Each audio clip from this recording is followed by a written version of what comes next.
All right, welcome back to another episode of the School of Why podcast. Really excited to be having the show today with a really great guest, John McElligott, and he's going to be talking to us about all kinds of exciting things. Some a little scary, but he's got a great background in robots and AI. And I met him recently and was just super excited to get to have a chat with him. But welcome to the show, John.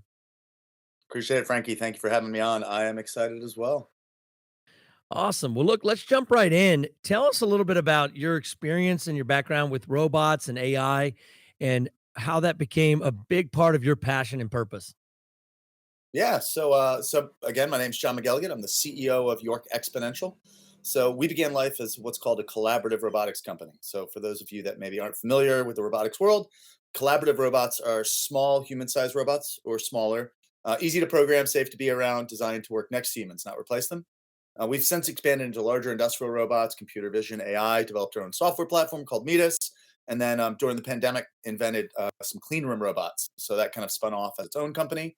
The other part of my personality is I have a big passion for making sure people don't get left behind. So I realized as we were implementing Awesome. robotics and AI that there was a pretty big chance for displacement. And after I watched kind of what happened with Silicon Valley and kind of how they're paying the price for not including people at the beginning, I wanted to be a part of the first generation of responsible disruptors.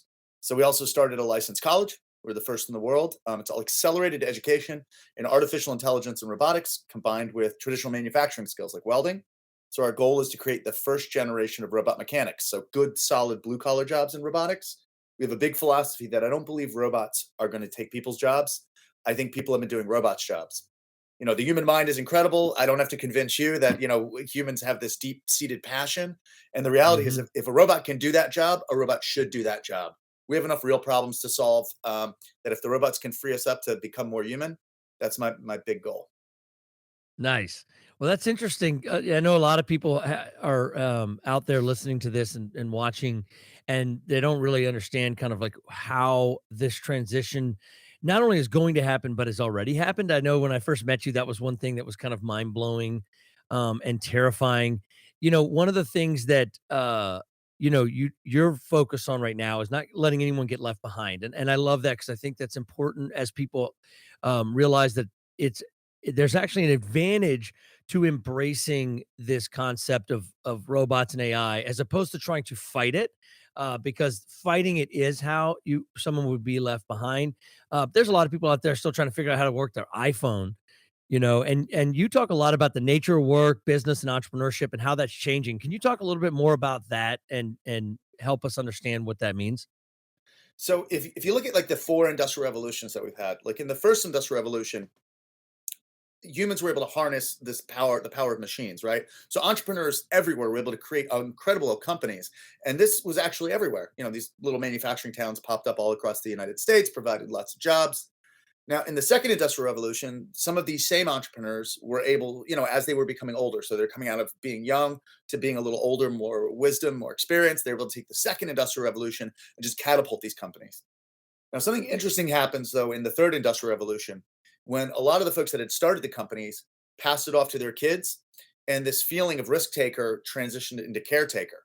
And this happened all across the United States, right? So instead of it being an abundance mindset, now all of a sudden it was a scarcity mindset. So you went from people that had started companies to people that were being stewards.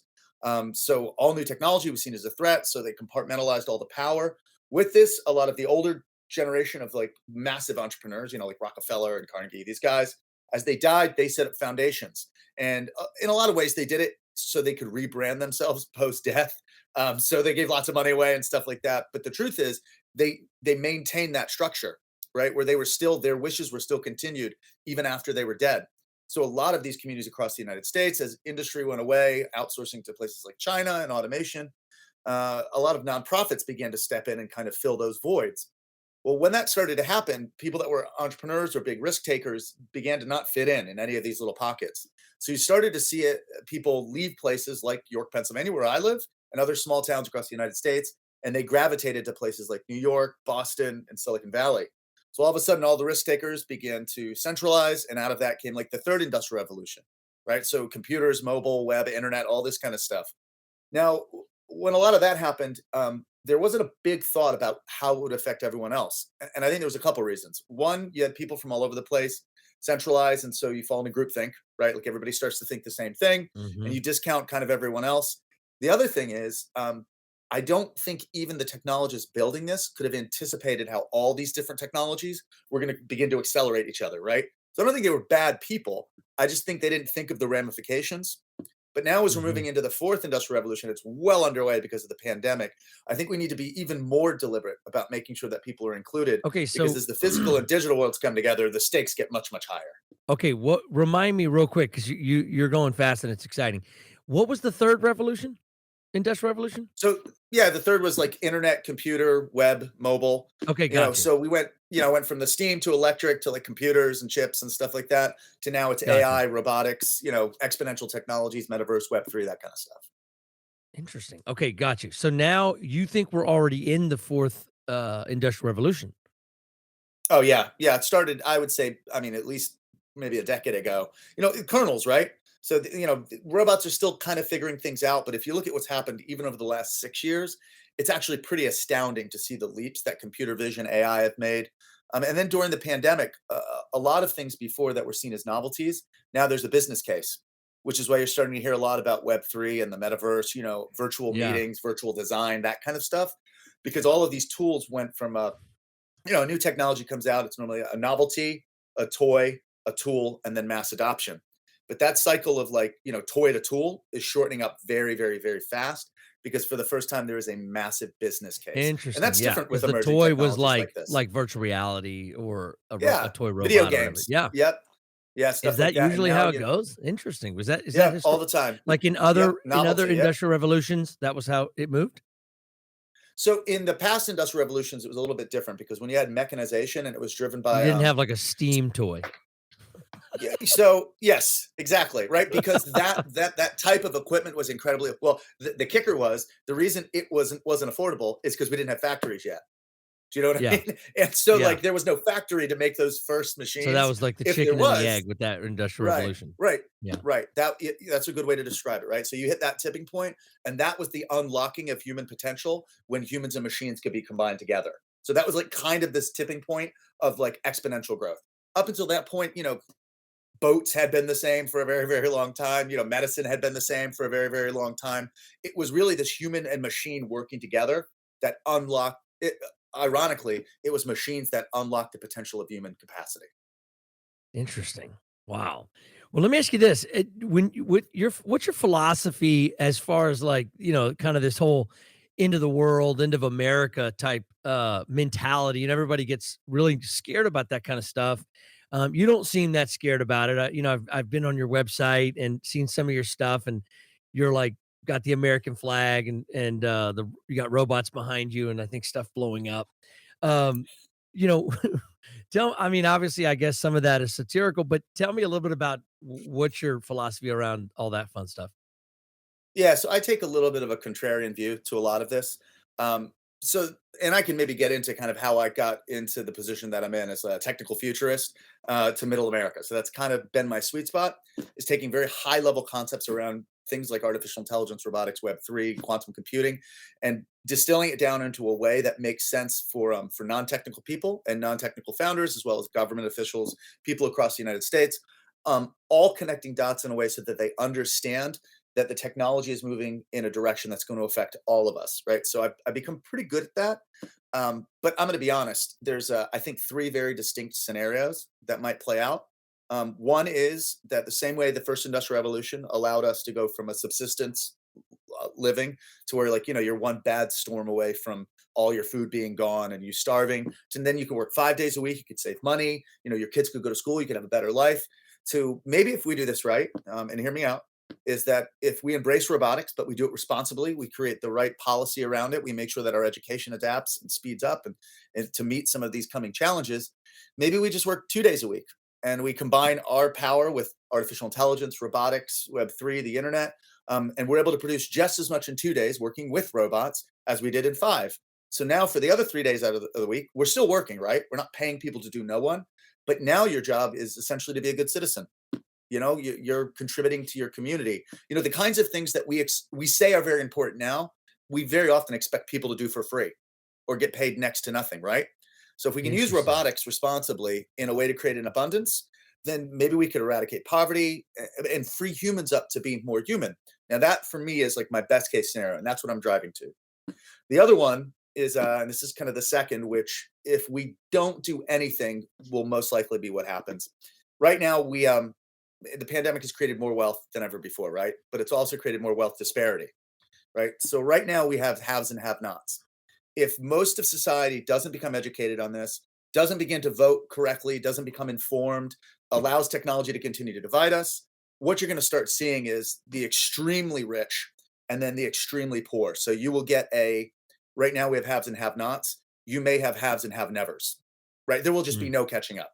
Like that because the wealth buys access to this new technology before everyone else. So when you have access to things like gene editing and even intergalactic travel and like I mean all of this stuff that's happening right now and then the rest of Mhm. society becomes consumers and not creators or curators, that wealth gap jumps in a way that families with a lot of money begin to go like this. And you could see it in the first industrial revolution, right? Like a lot of those folks, families from the first industrial revolution are still pretty powerful. I mean, Yeah. now you've got Google's disrupting them and Alphabet and stuff like that. But the reality is there's still some big pockets of money. Now, that's one that I think we should fight, but the only way is if society steps up and begins to understand this, demands more from our politicians, because I hate to say it, I've spent enough time. I used to have an office in DC. I've worked with a lot of governors. I was a keynote for President Obama twice, once for President Trump, taught Vice President Pence to program our robots. So I was pretty intimately involved in policymaking. And I can tell you right now, if voters don't demand it, they don't care. Right. So that's why Mhm. you're seeing this gap, right? And unfortunately, you get a lot of lawmakers getting a lot of their technology policy from their interns because their interns are young. So they just assume they know everything, which is why you see Mark Zuckerberg walking circles, around these guys. So that is a very possible if we don't step up as a society. And the Wow. third, and this is probably the scariest, but possible is humanity just isn't ready for this level of power and we just extinction level event in the next 20 to 40 years. So Yeah, that's which is more like what we're seeing in the movies. Like, yeah, I guess a big thing for you then is to try to help educate and give another option, because I think most people just think the third option is the option, and it's just a matter of time, and until then, like, if I'm going out, I'm going out happy. That's kinda right. like the mentality, right? So, Sitting on a wow. beach with a mai tai. Yep. Yeah, well, look, talk a little bit more about this concept, because it definitely is something I'm very passionate about. As you know, I started the School of Why mainly just to help bring people together, create a community of like-minded people that actually really care about fulfilling their purpose. They're at every walk of life. Some of us, like myself, have built tech companies and exited, and so I have the bandwidth to do more purposeful things in my life. Others are just getting started, but wherever we're at, figuring out how to have more purpose in what we do is the theme at the School of Why. But you just kind of nailed it. And it's really powerful. You basically, because I've been trying to figure out, okay, why would you hire someone that to do a job that a robot can do? No one in a capitalistic mindset cares that much about people. They just don't. They're gonna have to go to the bottom line. And so, but your concept is that we basically make the priority this why. Like, so like base what everyone's job becomes more of a purpose-driven job that's more, because really purpose is about helping others and about being more human. And I Right. think at the end of the day, that's what it sounds like you're saying could be a solution to what people do. Like the stuff that we expect religious groups or nonprofits to do would become into the forefront as like the primary goal, and then we let the robots do all the BS that humans are currently doing. Right. And I think that's still capitalism, supply and demand. Like I'm not for paying people just to stay home. Of Now cour's. hear me out. I do Well, not what you're saying, understand. aren't you saying that you actually have, you're saying we're gonna pay people to not stay home, and there will be an expectation that you will do some of the things that are good, but it'll be your job as opposed to an afterthought or a hobby or something you do once a year at a gala. Correct. Yeah, yeah. I'll give you a good example. This is a true story. So very early on, when I was still learning kind of how to work with manufacturers, because we began life with manufacturing, we've done a lot of stuff since then. But I remember this vividly. One of our engineers, Abhishek, he's from India, and he had been left at a facility on his own. Like somebody had ended up leaving, and he missed the bus somehow. I don't know, but he ended up staying there overnight with our cell because we were working on getting a robot up and running. And the next day, and this actually taught us a valuable lesson on working with the workers to begin with and getting buy-in from the community of employees, is an employee came up, saw the robot, came up to Abhishek and started screaming at him, and just was furious. And now Abhishek didn't really know what to do with this. And again, we've begun to work with our workers, my team members, so they know how to handle situations like And so this. what country was this in? So this was in the United States, but Abhishek was from India. So this Okay, was in gotcha. Pennsylvania, and this line worker just walked into work one day, saw the robots, turned around, and just stormed up to Abhishek because he was wearing one of our shirts, and basically started Gotcha. screaming at him. And Abhishek didn't know And what what to was do, he so he screaming just at him kind of about? like, this is what he was saying. He was like, "Did you put these robots in? How would you feel if a robot took your job?" And this is what set the dude off Okay, even gotcha. more. Abhishek looked at him and goes, "Oh, that would be great. I'd just stay home and play video games all day." And this guy went berserk. Like, he was so weird. So I got called in. So like the floor manager called me in, and I had to calm this dude That would be down. great. And he goes, so really, you think it's going to be better that robots are here? And I asked him a question, and I said, okay, seriously, like these robots aren't going to replace you. They're not smart. They're not like at that level. The idea is not automation, it's augmentation, right? Very specifically, we put in collaborative robots for that reason. But I asked him, I said, let me ask, and he said, yeah, but this is the beginning. What if there are robots everywhere? And I asked him a question. I said, if you won the lottery tomorrow, what would you do? And I was like, what do you like doing? And he goes, oh, I love to fish. And I said, okay, well, what if you only had to work 2 days a week, and then 3 days a week you were able to fish? Would you like that? And Mm, he goes, oh yeah, I'd love that. And I said, well, let me flip it on its head a little bit. What if during those 3 days you fished, but you had to teach kids in the city how to fish that don't have a dad? Would you do I love that if that. I paid you? And he was like, yeah.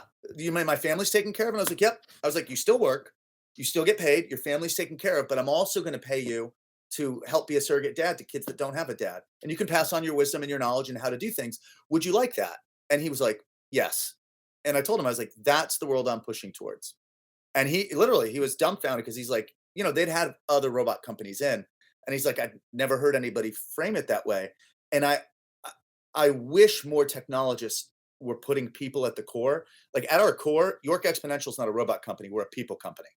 Like that Mm, is why we started the robotics company. That is why I started the school. You come from a tech background. I pushed very hard to not create a tech ecosystem. Tech ecosystems very often are exclusive, inclusive ecosystems. They're all the mhm. same age, same skill set, maybe different skin colors or sexual orientations, but they're a new kind of exclusive, inclusive ecosystem. What does that do with the truck driver? What does that do with the stay-at-home mom? What does that do for like a student who went to school for one thing and graduates and now that's not there anymore? What happens to Yeah, them? And so for me, I don't want to build a tech ecosystem. I want to build a mech ecosystem because I need PhDs all the way to people that are good with their hands, to people that can help people transition to working next to robotics. So that's psychiatry and psychology. A heavy emphasis on the arts and social work. Like everybody's doubling down and racing to try and become a computer programmer. And it's like, code is starting to write itself. I think we need to be more balanced. exactly. And we need Oh, we need to yeah. push for harmony with technology. Does that make sense? Yeah, that's actually really good feedback 'cause I think a lot of people are thinking that, "Man, why didn't I go to school to be a computer engineer?" But anytime there's a mass push towards something that seems like, "Oh, now I know what I need to do. I need to go this direction." By the time we're all thinking that like we're at right now, it's already moved on. Yeah. Yeah. I actually it's Yeah. well, go Go ahead ahead. because well, I was gonna I say was gonna say, the Jasper is, have you heard of this Jasper AI? I just recently yep. got into this. I mean, I am shocked. I don't know if I'll ever think again about how to write copy, which is, I still have to there's still a role, right? Like, it's not like they're gonna come up and live my life for me, but there's just some stuff that, wow, if I have the what that AI by itself is gonna do for a person like me who's always been busy, I know that I'm supposed to create more content. And I started off by doing the podcast because it's easy, we can do a video, et cetera, and I have an AI do the transcript. But now that I realize I can get a lot more content out about, like, what I'm passionate about, and I can literally help more people using something like Jasper. That's a perfect example. Jasper's Yep. not gonna write about my experiences. Jasper's not gonna have my experiences, and Jasper's not gonna be able to help people the way that I can help people if I'm willing to give of Right. myself.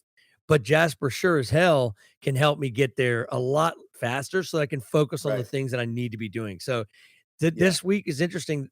I've not really had a direct interaction with an AI quite like that, and so having had that happen right before you come on the show is really interesting for me. Yeah. I mean, that's a perfect example of augmentation, right? Yeah. You're not replacing anybody. You're augmenting your own capacity to help more and more people, right? That's Yes. how I view this too. So I have a meeting today with the publisher. Actually, you probably met Naren when we were Yeah, of hanging out, course. and Yeah, we have yeah, the same publisher. talking about launching our children's book, Tim the Robot Wizard, which is a perfect example. And I can tell the story, and Oh, your we'll link to the first book is Kickstarter. a children's book? It's a children's book. Yeah, yeah. Oh, It's called nice. Tim the Oh, then Robot you Wizard. definitely you gotta go mascot books all the way. Yeah, I didn't put that together when we talked. yeah. I'll tell you the story. Yeah, It's a because neat he's got story, and well, because 'cause he's got Amplify, and it's more of the podcast, like, for self-help and nonfiction like what I yep, do, but they have mascot books, which is dedicated just to the children's piece, so yep. the fact that you're bringing those 2 together is gonna be awesome. Yeah, so this will be my first book. The second one, and we can talk about it a little bit later because this is maybe something I'd love your advice on. But the first book Okay. is really neat. It's called Tim the Robot Wizard, and so I was brought into, if your listeners are familiar with the Goodwills, if anybody's been to a Goodwill, like the thrift stores. Oh, yeah, yeah. Well, most people don't know this, but Goodwills were actually created as the largest workforce provider. So they're the largest workforce trainer in the world right now. And their stores were set up as a way to be opportunities for people to get skills that can go on and then go work somewhere else. And so one of the CEOs in Kansas and Missouri, who became a very good friend of mine, Ed Latta, was doing his thesis on the future of work. And he basically had a panic attack, realizing that much of the jobs they were training people to do, robots were going to be able to do. So they were training the working poor. And so this made Ed very scared. As you know, a 140-year-old plus organization, they really hadn't adapted, and all of the organizations itself, it's a federated model, so there's many of them. None had been focused on this problem, and so Ed was lamenting this over tacos one day with a friend of mine, John Bakira, and basically John said, "You need to talk to my friend John." And so I ended up flying out to Kansas City and Missouri. We actually testified before the Kansas and Missouri House and Senate. We brought robots about the fourth industrial revolution, about how people can't be left behind and how Goodwills can kind of be the tip of the spear in making sure that people don't. And part of this was we ran lots of events. We raised a bunch of money. We did an AI project with them where we developed, it was the first neural net that could identify type, brand, defects, and composition in one-off clothing because Goodwills gets so many one-off donations. But the interesting thing was we built the neural net, but we didn't train it. We taught program participants at Goodwill to train it. So regular people were actually training the AI and working with our robots. So we did this in a very short period of Wow. time. But part of this deal was I did 3 events with them. And so I would get up and I would give keynotes and I would present on kind of what we were trying to do there. I gave my whole story and narrative, kind of what we were talking about today, of what I thought the future could hold. And before I got up the second time, Tim came and sat next to me. Tim was one of the program participants at Goodwill, and Tim has Down syndrome. It's one of the coolest dudes you're ever going to meet. He sat next to me and he goes, "Are you nervous?" And I was like, "No, Tim, I think I've got this. I do this quite a lot." And he goes, "Don't be nervous." He goes, "You're going to kill it." And he goes, "And if anyone gives any problems, you send them to me. I'm your brother." And so from that point on, we became buddies. So after this I love presentation, that. right, I could not have planned this. So Tim had figured out how to program one of our robots with hand signals. So he's got this robot following him around and stopping and going left. And he's weaving in and out of the crowd, and everybody's looking at him until at one point he throws his hands in the air and he goes, "I am Tim the Robot Wizard." And everybody just starts clapping. And I was like, that guy. I was like, that's the coolest. He's the guy that's going to help me make sure no one gets left behind. So we're writing a Mhm. children's book called Tim the Robot Wizard, which is about, it's a true story about Tim meeting me, Oh, but then we yeah, go on you a told me journey. about Tim. I didn't Yeah. realize that's Yep. the book. Oh, wow, he got his own Yep. book. Does he know? Yep. Yeah. Oh, he's Oh, super pumped. Yeah. I'll send you the yeah. Kickstarter. So Tim is in this story. Tim and I go around and he meets all these different robots. But the idea is that all of these robots are doing something to help humanity, and so we can instill in this next generation to use this power, like that they have great responsibility. So this idea of like Wow. this next generation of roboticists understanding that they're going to be given superpowers and that they're supposed to use this to do amazing things, make sure eradicate hunger, poverty, homelessness, I don't know, rebuild the polar ice caps, clean the oceans, like do anything that they can. But it's also going to be the first introduction for parents to a lot of this kind of technology. So that it's kind of like serves a dual purpose. So we'll be launching the Kickstarter probably in the next couple of weeks, which is one of the things I'm going down to talk to Naren about. And then the other book, we can talk about that maybe a little more after my story, is going to be its working title right now is The End of American Entrepreneurship. And so this is the one, this is I need to hopefully read going to be the that. wake up call to all of us. That, yeah, we've got a window. We got a window.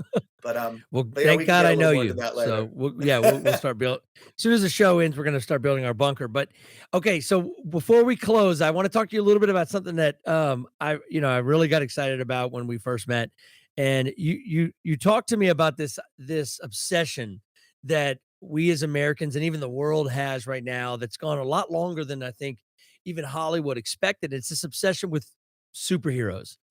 And I want you to kind of talk just a little bit about what what that means for you, who your superhero is, and why you think that matters right now with this whole conversation. Yeah, so this is interesting. So if you look at, we're always influenced, and historically, when cycles were much longer, right now everything is like this for a little while, this is trending, this is trending, this is trending, right? But Yeah. historically, the way people were able to be marketed to and sold to is you were kind of put in these buckets, right? And you were very often influenced by what you grew up with.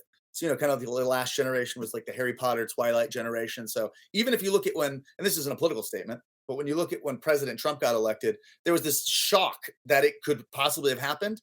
Well, when you have a whole generation growing up like with Harry Potter and Twilight, where you're either a wizard or a muggle, or you're like a werewolf, vampire, or food, right? It's like all of these people that aren't like you are bit characters, right? Not understanding that like people have different opinions and we're all kind of in this together. So you had this kind of happen, and it was like this like explosion of like big wake up call, right? Now this next generation though is very very different, because if you look at how long this should have last, it should have died out a while ago. But what's most popular now is superheroes. I mean, in fact, Spider-Man is saved like movie theaters, right? And so it's like Marvel has gone on for much longer than it should have. So that I think says something in a time period where we have little like bits where move on to the next thing, next thing, next thing, next thing. The fact that like if you look at the Marvel universe and even how it's this continuous story arc, that is what these kids grew up with. Like from the minute they were born to now is like this hero's journey, right? And it just keeps going. Like it doesn't show signs of stopping. And my philosophy is it's because we're waiting for actual superheroes. Like we're hitting this point where like, I don't know if all the kids are going to wake up and get this. I mean, this is the first generation raised by AI. I don't care what anybody says. I mean, especially the pandemic, like the rise of TikTok combined with isolationism, like, all of this happening very quickly. It's rewired kids' brains. So I don't know that all of the kids here are going to get it. I mean, there was a recent study done in the United Kingdom and the United States, and it was asked what most kids wanted to grow up to be. And like overwhelmingly, American kids wanted to be like YouTube influencers and TikTok and stuff. And in China, it was all Oh engineers and Lord. astronauts and scientists. But I do think there will be pockets around the United States of Of kids course. that rise, and they will discover that they can do incredible things with this. And so we'll end up with like the first generation of these superhero entrepreneurs, like that build companies that solve massive problems by leveraging this tech, and they understand that they have a responsibility to protect the innocent, like to make sure nobody gets left behind, to eradicate hunger and poverty, come from a different mindset. And so that's my hope, is that that's why that narrative has gone so long, is that we're getting prepped for this first generation of real superheroes, and the tech's going to look more like magic. I mean, it's going to be like superpowers. And so we better Interesting. have a Well, especially generation using it responsibly. if you saw someone, if someone 50 years ago saw it, like even the tech now looks like magic. Yeah. So, okay, I guess my last question then is which superhero are you gonna be? So I get this a lot, and so because of robots, Iron Man, I get a ton of Iron Okay. Man. All But right. All right. because of my bluntness, and I was in the Marines, I also get the Punisher once in a while. So it depends on the day you catch me, I guess. Yeah, But yeah. Either Punisher or the Iron Man. I yeah, love that. but Yeah, I would because when say we Iron Man. Yeah. when we met in Florida, I remember you were trying to figure out what everybody was going to be, all the different people that were at our thought leader little boot camp, 3RC. And it was a bunch of these really great thought leaders that came together, and all of us are there really with a deeper purpose. I was surprised how much all of the people that are passionate about doing keynotes and being thought leaders all are actually right in line with the same kind of philosophy that I believe in and is in both my books. And it's this idea that like we have a responsibility to help others and to influence change for good.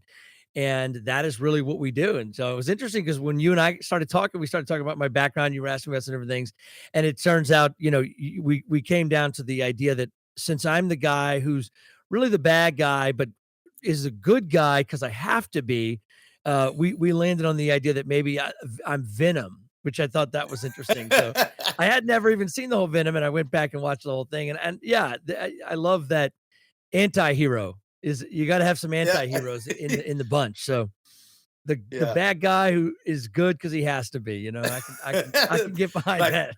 yeah, my favorite bad good guy. Yep. Yep, that's me. Well, man, Yeah. John, this is awesome. This is exactly what I was hoping for having you on the show, and I can't wait to put this out to the world for everybody to kind of check it out. Where can people find out more about how to future-proof themselves and be a part of this wave with robotics and AI and not get left behind? Yeah, so a couple places. So if you're looking for straight up robotics and you want to work with a company around robotics and AI, you can go to yorkexponential.com. That's York exponential.com. But if you're looking to know more, really from the perspective of a lot of the philosophical things that we're talking about here and kind of thought leadership side, you can go to embracingdisruption.com. And that's more around my speaking, consulting. So one of our big goals there is to help organizations, companies, government, and communities prepare for an unforeseen future.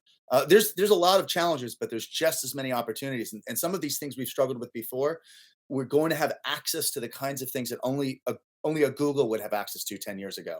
So the ability to do incredible things with a small budget, but with a very specific goal in mind, that's kind of what embracing disruption was built to do. I love it, man. John, thank you so much for being on the show. I look forward to getting to have you on again in the future. Oh, dude, I'm pumped. And Frankie, next time I gotta fly out west. I haven't been out west for a while since the pandemic. Give me an excuse to come out. You're in LA, right? Well, the other LA. So I'm in Louisiana. Oh, I You got to did go not know you're in down. Louisiana. Oh Oh, yeah, that's yeah, yeah, okay. yeah, yeah. Yeah, everyone just assumes I'm from LA. No, I'm from like the deep South Louisiana, brother. Oh, I that's cool. just I'll hide come the down. I love accent. Louisiana. Oh yeah, yeah, dude. No, they got the Cajun food, everything. This is where Cajun was from, and then we're just a hop from Opelousas, New Orleans. And, Oh, awesome. so yeah, all that is in the mix down here. Yeah, no, we're not LA, man. That's cool. No, I love Louisiana. I love New Orleans. So yeah, let's do it. Let's make it happen. Awesome, brother. Well, look, have a great day, and we'll, see you soon. Looking forward to it.